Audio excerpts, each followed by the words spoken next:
Hi, Dana Beauchamp again.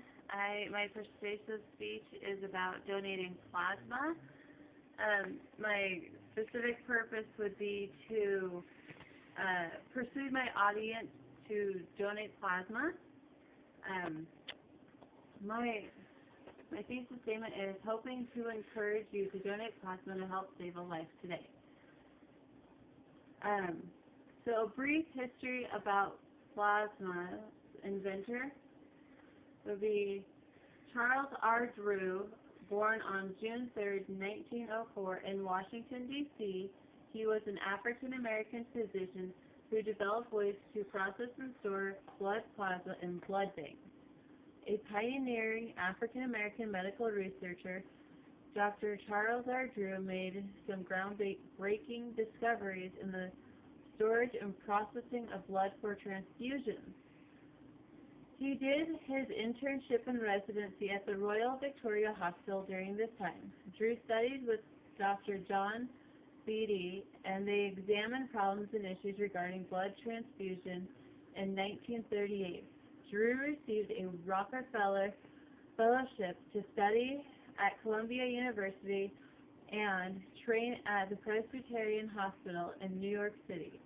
There he continued his exploration of blood-related matters with John Scubber.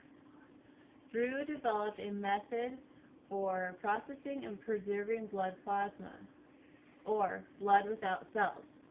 Plasma lasts much longer than whole blood, making it possible to be stored at or banked for long periods of time. He discovered that plasma could be dried and then reconstituted when needed. As World War II raged on in Europe, Drew was asked to head up a special medical effort known as Blood for Britain. He organized the collection and processing of blood plasma from several New York hospitals and the shipment of these life-saving materials overseas to treat casualties in war. According to one report, Drew helped collect roughly 14,500 pints of plasma. He directed the blood plasma programs of the U.S. and in Britain. In World War II, but resigned after ruling that blood of African Americans would be segregated. And you can find that Charles Richard Drew, the Biology Channel website, from www.biography.com. Now, what is plasma? So, plasma is the liquid portion of human blood. The vast majority of plasma, which is 92%, is composed of water. The other 8% of plasma is made up of essential proteins and antibodies that help sustain our body's vital organs. A shortage of any of these plasma proteins, such as albumin or immunoglobulins, can give rise to many life-threatening illnesses. To store or replace missing proteins, patients are often administered protein therapies that are derived from human plasma.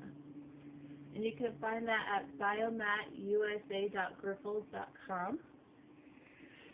So what is plasma used for? Treatments and therapies. People with bleeding and blood clotting disorders such as hemophilia, von Willebrand disease, or antithrombin 3 deficiency.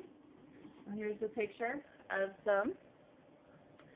People with immune deficiency and autodeficiency diseases such as primary immunodeficiency disease, IPD, chronic inflammatory demyelinating polyneuropathology, or CIDP, or Kawasaki disease, people with alpha-1 antitrypsin deficiency, which is genetic emphysema. Other treatments and therapies would include your burn victims, shock, trauma, major surgery, RH incompatibility, cardiopulmonary issues, organ transplants, pediatric HIV, hepatitis, liver conditions, animal bites. And you can find that at www.danabochamp.com. donatingplasma.org, a story of Matthew Singer. Matthew never let hemophilia stand in his way. As a child, he wore a helmet and knee pads to protect him while playing. But he said, I had lots of friends from an early age that accepted it. When he needed to use a wheelchair due to bleeds in his ankles, his classmates eagerly volunteered to push him around. Matthew's parents were tirelessly in their efforts to explain hemophilia in kids' terms. Although hemophilia is most often a genetic disease, but in Matthew's case, there was no family history of his condition and was deemed a random mutation. His parents vowed from infancy to make his life as normal as possible. Matt had need for factor VIII infusions his entire life, from several times a week, which he has administered himself since childhood. In high school, Matthew volunteered with the ambulance squad, became CPR certified, and today works as a registered nurse in the emergency and trauma.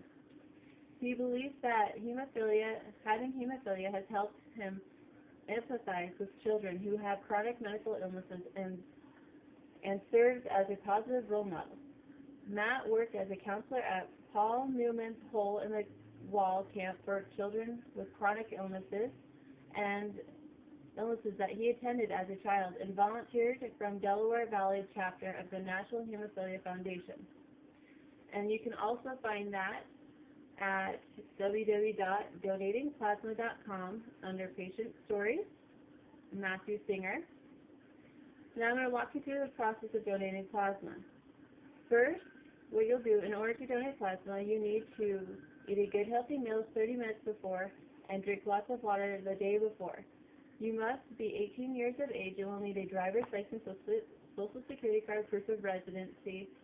After that, you will fill out a new donor questionnaire, and then you'll get your veins evaluated for the donating process. Once you have done that, you will go through a screening process where we will check your weight, your blood pressure, your temperature, your hematocrit, your total protein.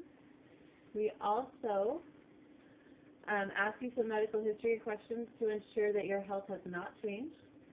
Then when you're done, then you'll go through a physical, which is non-invasive. They will go over more medical history questions, and they'll go on and so on. Once all of that is done, you'll be escorted to a waiting area where a phlebotomist will take you to a donating bed, and you will be walked through the process of donating. They will use a cup on your arm to help puff up the vein to feel better, and then they use iodine to clean the area. Once the area is clean using the aseptic technique, they stick you with a needle. Once that is done, the machine is put into a draw, and in the draw, the blood spins and separates the blood and plasma. The plasma goes into the bottle. Then it returns the blood. Depending on how much you weigh will depend on how much plasma you donate.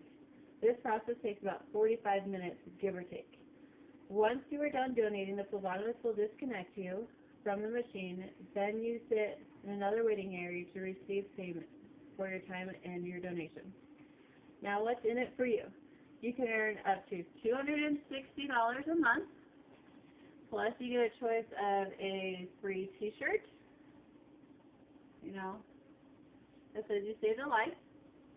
You can also get a backpack, a water bottle, a squeezy ball, a really cool pair of sunglasses, and having that wonderful feeling of saving a life. There is a great need for someone like you to help save a life, so please come down and donate today. Thank you.